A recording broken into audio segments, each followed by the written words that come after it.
This is Aston Villa again. Okay, I'm going to be showing you how you can be able to reduce your background app functioning in your iPhone. Sometimes this particular app slow down your iPhone, making it difficult for you to how express the speed that your iPhone have. And also too, you can able to turn off many apps. So let me go to the show you how. So I'm going to setting.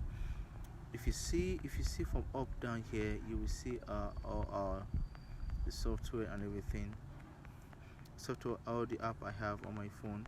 So all you have to do is just simple. You can go to any app, you go here, you turn off the background app, refresh, even to your mobile data, especially when you don't want it to use your mobile data.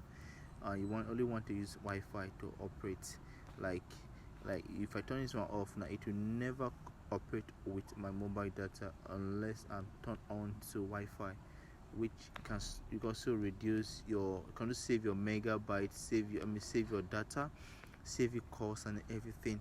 So you can turn on this one, turn off this one, it depends on what you want.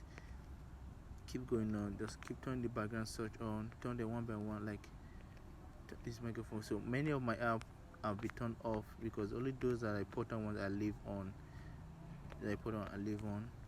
So even to Twitter, even to TikTok. Okay, it's VBank, it's TikTok.